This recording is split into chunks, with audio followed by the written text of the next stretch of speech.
بسم اللہ الرحمن الرحیم۔ السلام علیکم۔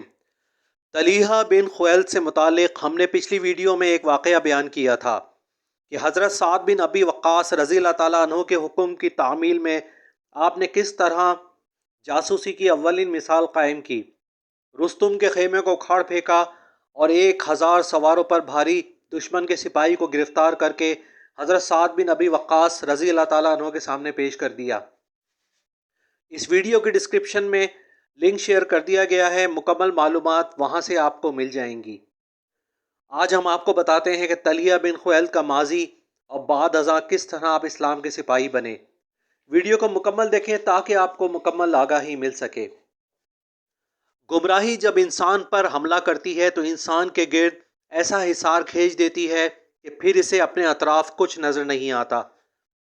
طلیحہ بن خویلد نے نبوت کا دعویٰ کر دیا تھا، تعلق بنی اسد سے تھا اور شنیمرات کو اپنا مستقر بنایا۔ اپنے بھتیجے حبال بن خویلد کو اپنی طاقت سے مطالعہ کر کے سمجھوتا کرنے مدینہ روانہ کر دیا۔ حضور کریم صلی اللہ علیہ وآلہ وسلم کے دور میں فوج کے قاصد روانہ کیے گئے، لیکن ان کی سرکوبی کا فریضہ دور صدیقی میں حضرت خالد بن ولید رضی اللہ تعالیٰ عنہ کے ذریعے انجام پایا۔ قبیلہ فزار کے لوگ اس کے پیروکار تھے۔ حضرت صدیق اکبر رضی اللہ تعالیٰ عنہ نے حضرت خالد رضی اللہ تعالیٰ عنہ کی کمان میں اس کی سرکوبی کے لیے اسلامی لشکر بھیجا۔ خالد رضی اللہ تعالیٰ عنہ بنی طے میں پہنچے اور کوہ سلمہ اور کوہ جاوا کے درمیان یہ لشکر ٹھہر گیا۔ آس پاس کے مسلمان بھی شریک لشکر ہو گئے۔ سب نے مل کر طلیحہ اور اس کے مکار حواری علینیہ بن حسین فزاری اور دیگر فزاریوں سے جنگ کی۔ فزاریوں کو شکست کا منہ دیکھنا پڑا اور وہ اپنے سردار علینیہ سمیت اپنے جھوٹے نبی طلیحہ کو بے یار و مددگار چھوڑ کر بھاگ کھڑے ہوئے۔ طلیحہ نے پہلے تو فرار ہونے کی کوشش کی، لیکن بعد میں امان لے کر حضرت خالد بن ولید رضی اللہ تعالیٰ عنہ کے پاس حاضر ہو گیا اور مسلمان ہو گیا۔ یہیں سے طلیحہ بن خویلد کی نئی زندگی کا آغاز ہوا۔ دور گمراہی کے اثرات دل و دماغ سے چھٹ گئے اور اسلام کی روشنی نے روح کو منور کر دیا۔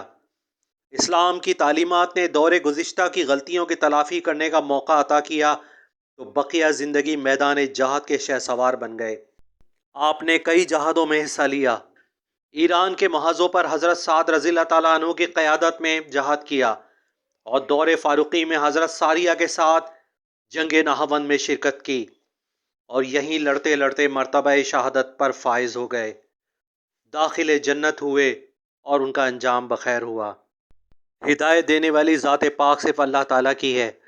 اب اندازہ لگائیں کہ نبوت کا کہاں نبوت کا دعویٰ اور کہاں اسلام کا سپاہی کہ جس نے اسلام کی سربلندی کے لیے میدان جہاد کا انتخاب کیا اور لڑتے لڑتے اپنی جان آفری کے سپرد کر دی۔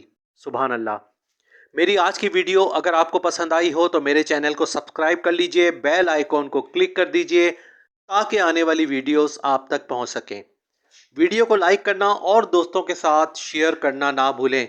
جزاک اللہ۔ ملتے ہیں اگلی ویڈیو میں۔ اللہ حافظ۔